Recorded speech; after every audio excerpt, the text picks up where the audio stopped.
आप सभी को जय हिंद।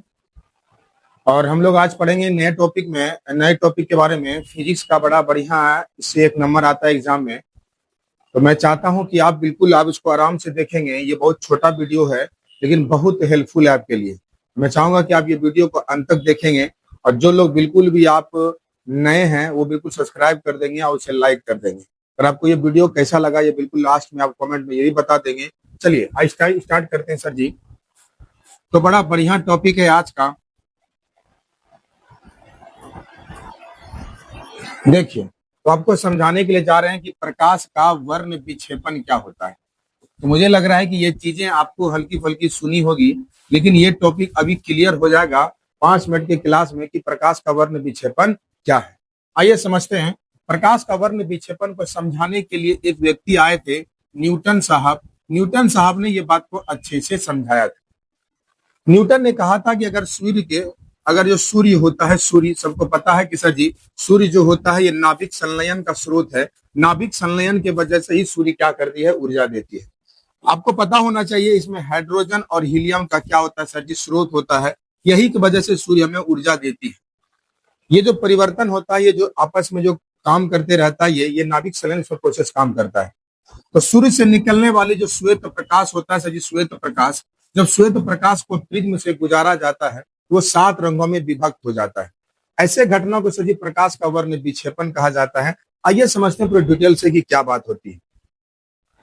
अगर देखा जाए सर कि ये हमारे पास, हम मान लिए कि ये प्रिज्म है और ये प्रिज्म है सर जी। मुझे लिखना पड़ेगा क्योंकि आप लोग को विश्वास नहीं होगा कि ये प्रिज्म ही है। बस मान लीजिए, क्योंकि कोई चीजें लिख दी गई है तो 100% क्या है, कंफर्म है। तो सर जी याद रखना, यहां से क्या क्या श्वेत प्रकाश को गुजार रहे हैं। ये भले काला रंग से रंग, लेकिन आपको मान के चलना है कि ये श्वेत प्रकाश है ना। दुनिया मानने से ही चलती है। भैया जी मान लेते कि हमारे मोदी जी चाय बेच रहे थे, भैया जी चलो मान लिए, है ना। तो चलिए यहाँ पे आप सही क्या लिखा हुआ है, श्वेत प्रकाश। जब श्वेत प्रकाश को जब यहाँ से गुजारा गया तो पता चला कि ये 7 रंगों में विभक्त हो गया। 7 रंगों में सजी विभक्त होने के बाद पता चला, अगर इसको आपको देखने का अगर मन करता है, इसे देखने के लिए सजी क्या करना होगा, श्वेत पट्टी लगाना पड़ेगा। मैं आपको उजला कलर से भी कर देता हूं कि यहाँ पे श्वेत पट्टी आप लगाइए। श्वेत पट्टी पर आप बढ़िया से पकड़ बना लीजिए कि कौन कौन सा रंग जो है किसके लिए होता है। तो सर जी ये बात आपको फायदेमंद होना चाहिए। देखते हैं कि सर जी और यहाँ पे क्या क्या होता है। अगर श्वेत प्रकाश को सर अगर देखिएगा, अगर श्वेत प्रकाश को अगर देखिएगा तो श्वेत प्रकाश में अगर देखे जाए तो यहाँ रंगों का मिश्रण होता है। तो VIBGYOR विबग्योर लिखा जाता है सर। इसका मतलब ये ऊपर वाली जो कलर है मैंने एक्स्ट्रा लगा दिया, कोई बात नहीं है, इसको मिटा देता हूं। यस, ये भी मिटा देता हूं। चलिए, तो सर जी याद रखना विबग्योर, VIBGYOR। तो जब श्वेत प्रकाश को न्यूटन साहब ने जब प्रिज्म से गुजारा था तो 7 रंगों में देखने को मिला था। और ये सबसे बड़ी खास बात हमको ये पता चला था ऊपर में कि अगर आप ऊपर में देखेंगे तो लाल रंग ऊपर में देखने को मिलता है। अगर वहीं देखेंगे तो सर जी बैगनी रंग जो होता है वो नीचे देखने को मिलता है। इसका मतलब उसी दिन पता चल गया था श्वेत प्रकाश को गुजरने के बाद कि ऐसा घटना होता है। मुझे सर जी बहुत अच्छे से पता है कि अगर लाल रंग के बारे में अगर बात कर लिया जाए, अगर लाल रंग के बारे में बात कर लिया जाए तो सर जी इसका जो तरंग धैर्य होता है, जिसको लेमडा से सूचित किया जाता है, इसका जो तरंग धैर्य होता है सर जी वो बहुत ज्यादा होता है। ये बात को ध्यान रखना। इसका मतलब तरंग धैर्य इसका क्या होगा, ज्यादा होगा। लेकिन सर अब याद बताओ, मैं आपको ये बोलना चाहता हूं कि अगर ये प्रकाश अगर इसी प्रकार से गुजरती नहीं, अगर प्रिज्म नहीं लगता तो ये प्रकाश ऐसे गुजरती। अगर ये प्रकाश ऐसे गुजरती तो मुझे पता चल गया है कि ये अपने पथ से थोड़ी सी विचलित हुई है। इसका मतलब यहां पर यही हुआ कि सबसे कम विचलन किसका हुआ, तो लाल रंग का हुआ। इसका मतलब कह सकते हैं कि जिसका तरंग धैर्य ज्यादा होता है उसका विचलन भी कम होता है। मैं जानकारी के लिए बता देता हूं कि इसका ऊर्जा भी कम होता है। मैं आपको ये बता दूं इसकी आवृत्ति भी कम होती है। इसका मतलब सर जी याद रखना, ये हो गई इसकी आवृत्ति।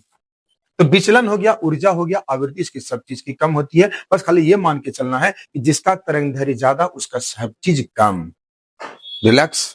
अगला, अगर उल्टा बारे में सर जी बात करें बैगनी रंग के बारे में, इसका तरंग धैर्य जो होता है, तरंग धैर्य, अगर तरंग धैर्य सर जी अगर देखा जाए, तरंग धैर्य सर जी ये क्या होता है, ये कम होता है। अगर तरंग धैर्य सर जी अगर कम हो गया तो हर चीज का मान क्या होगा, ज्यादा होगा। जैसे कि सर जी सबसे ज्यादा विचलित क्या हुआ है, तो सर जी कौन सा होगा, बैगनी रंग होगा। तो बैगनी रंग का जो विचलन होता है सर जी ये सबसे ज्यादा होता है। समझ में आ रही है। लाइक करके जाइएगा। ये हो गया बैगनी। इसके अलावा अगर कुछ भी आपसे पूछेंगे इसमें क्या करोगे, हर चीज का मान बढ़ा के लिख दोगे। जैसे कि विचलन अधिक होता है, ऊर्जा अधिक होती है, आवृत्ति अधिक होती है, अपवर्तनांक अधिक होती है। कुछ भी करे, मैं आपको शॉर्ट सा ट्रिक बता के जा रहा हूं कि जिसका तरंग दैर्घ्य ज्यादा उसका हर चीज कम, और जिसका तरंग दैर्घ्य कम उसका हर चीज ज्यादा। परीक्षा में खूब ये आता है, इसलिए वीडियो आपके लिए बहुत हेल्पफुल होने वाला है। प्लीज आप लाइक करके जाइएगा। आगे समझिए सर जी, प्रकाश के वर्ण विक्षेपण के कारण से सर जी क्या होता है, इंद्रधनुष बनता है। तो मैं एक नया स्लाइड ले लेता हूं और आपको बता देता हूं कि इंद्रधनुष कैसे बनता है। ये बात को ध्यान रखना, ठीक है। इंद्रधनुष सर जी याद ना, पहली बात, जब वर्षा की बूंदे जब सूर्य की प्रकाश टकराती है, ये सातों रंगों में चमकती भी नजर आती है, इसे इंद्रधनुष कहा जाता है। अगर देखा जाए सर तो इंद्रधनुष जो होता है ये दो प्रकार का होता है। पहला जो होता है इसे प्राथमिक इंद्रधनुष कहते हैं और दूसरा उसे द्वितीयक इंद्रधनुष कहते हैं। प्राथमिक इंद्रधनुष जो होता है उसमें लाल रंग जो होता है वो ऊपर की तरफ होता है, और द्वितीयक में जो होता है ये बैगनी रंग जो होता है ये ऊपर की तरफ, नीचे की तरफ होता है। मतलब ये ऊपर होगा यहाँ पर, बैगनी रंग यहाँ ऊपर होगा, किसमें, द्वितीयक में होगा। अगर वही अगर देखा जाए तो लाल जो होगा वो ये ऊपर होगा, किसमें, ये होगा सर जी प्राथमिक में होगा। बस सर जी इसमें क्या बात है, एक नंबर से बहुत चीजें छूट जाती है, इसलिए तो हम सीरियस मोड में पढ़ेंगे इसको। बस खत्म ही होने वाली है, कोई भी आदमी कहीं भी नहीं जाएंगे। आइए समझते हैं और इसमें क्या है।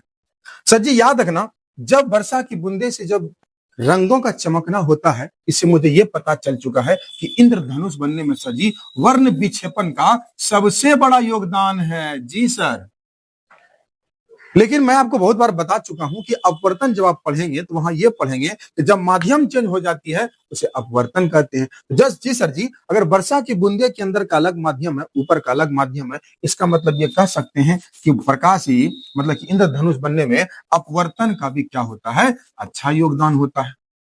इसमें अगर देखिएगा तो चमकने की बातें होती है, इसलिए परावर्तन का भी योगदान होता है। ये बात को समझ के रखिएगा। इसका मतलब ये जो होता है सर जी ये सहायक तौर पे होता है कि आपको बताना कि ये कैसा लगा। तो क्वेश्चन खूब पूछा जाता है, इंद्रधनुष बनने का क्या कारण है। बात समझ में आ रही है, लाइक करके जाइएगा। धन्यवाद आपसे।